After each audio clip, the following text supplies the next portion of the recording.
નમસ્કાર મિત્રો, હું છું ભરતસિંહ સાવડા અને આપ જોઈ રહ્યા છો ભરતસિંહ સાવડા ખોડલ ફાર્મ. મિત્રો, હવે આપણે જે અગાઉના વિડીયોની અંદર એક વરસાદ વિશેની અપડેટ આપી હતી, તો મિત્રો હવે વિગતવાર વાત કરીએ તો વરસાદની જે આપણે વિડીયોમાં કીધું હતું કે 17-18 તારીખના એક આપણે વિડીયોના મારફતે જણાવશું કે કેટલા એરિયામાં કન્ફર્મ વરસાદની શક્યતાઓ છે અને શું ફેરફાર થયા છે.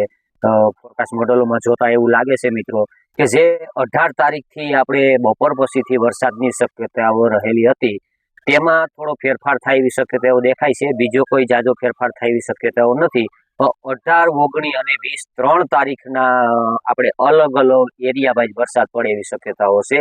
એટલે કે વરસાદ કોઈ 2 ઇંચ 4 ઇંચ કે વધારે કોઈ મોટા વરસાદ કે એવા વરસાદો નહીં હોય, પણ ટૂંકમાં 2-5 mm થી 8-10 mm સુધીના વરસાદો થાય એવી શક્યતાઓ છે મિત્રો.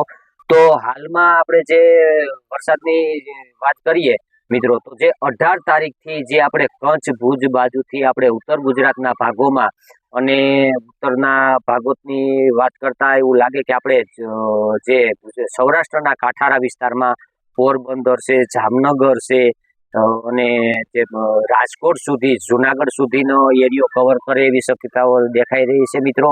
19 તારીખના અને 18 તારીખના મેં કીધું એમ કે જે આપણે અહીં રાજકોટ થી માંડી અને પોરબંદર, જામનગર, મોરબી, સુરેન્દ્રનગર એવા એરિયા કવર કરે એવી શક્યતાઓ દેખાતી હતી, પણ એમાં થોડો ફેરફાર થતા 18 તારીખના નોર્મલ એવા આપણે જે ગુજરાતના ભાગો કવર કરશે અને કચ્છ ભુજ બાજુ થોડોક વધારે રહે એવી શક્યતાઓ દેખાઈ રહી છે.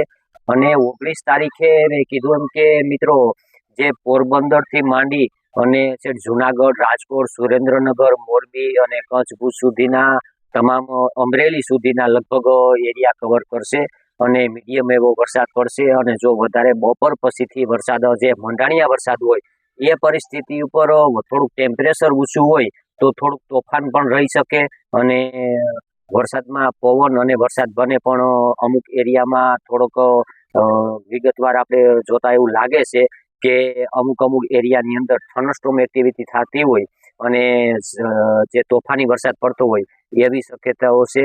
બાકી નોર્મલ એવા છાંટાછૂટી હોય અને આપણે એવું નહીં સમજવાનું કે તમામ એરિયાની અંદર હોય, અમુક એરિયાની અંદર હોય અને અમુક એરિયાની અંદર ન હોય, પણ જે આપણે નામ આપ્યા એટલા એરિયાની અંદર વરસાદની શક્યતાઓ રહેલી છે, ખાસ કરીને 19 તારીખના. અને જે આપણે દક્ષિણ ગુજરાત અને ભાવનગરના એરિયાને બાકાત રાખતા તમામ પશ્ચિમ સૌરાષ્ટ્રના કાંઠારા વિસ્તાર, મધ્ય ગુજરાત અને ઉત્તર ગુજરાતના એરિયામાં 19 તારીખના જોવા મળશે. અને 20 તારીખના એ એરિયાની અંદર લગભગ વરસાદની નહીવત શક્યતાઓ છે.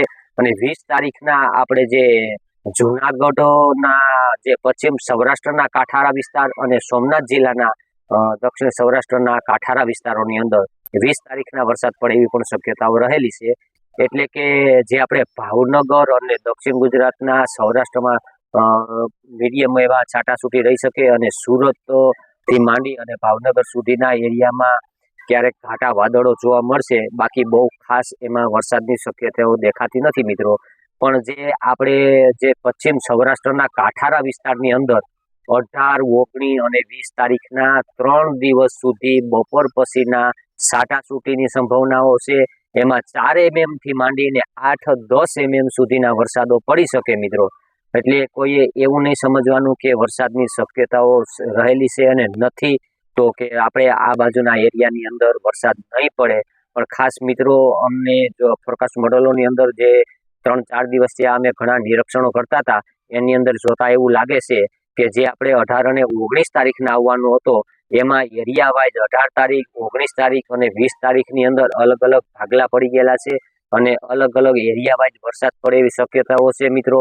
એટલે ખાસ કરીને આપણો જે કંઈ સારો અને દાણો કોઈ ખેતરોની અંદર પડ્યા હોય એને ખાસ આપણે ઢાંકવાની કાળજી લેવાની છે મિત્રો.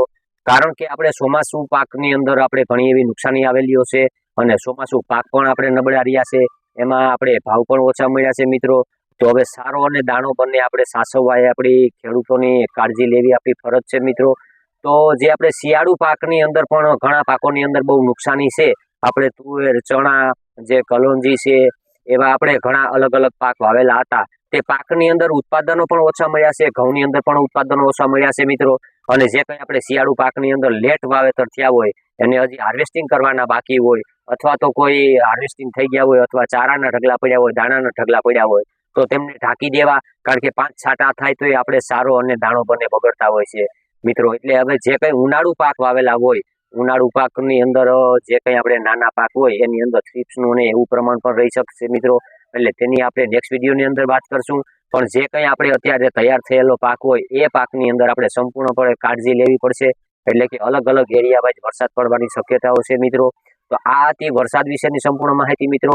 અને એમાં છતાંય જો કોઈ સિસ્ટમમાં ફેરફાર થશે અને વરસાદ નહીં હોય તો ઘટાડો દેખાશે અથવા તો કોઈ વધારો દેખાશે, તો અમે અલગથી વિડીયોના મારફતે તમારા સુધી માહિતી પુગાડવાની કોશિશ કરશું મિત્રો. તો વિડીયો સારો લાગ્યો હોય તો આપણી ચેનલને સબસ્ક્રાઇબ કરી, લાઇક કરીને તમામ ગ્રુપમાં શેર કરજો, એટલે જેથી કરીને તમામ ખેડૂતને આપણી માહિતી મળી શકે.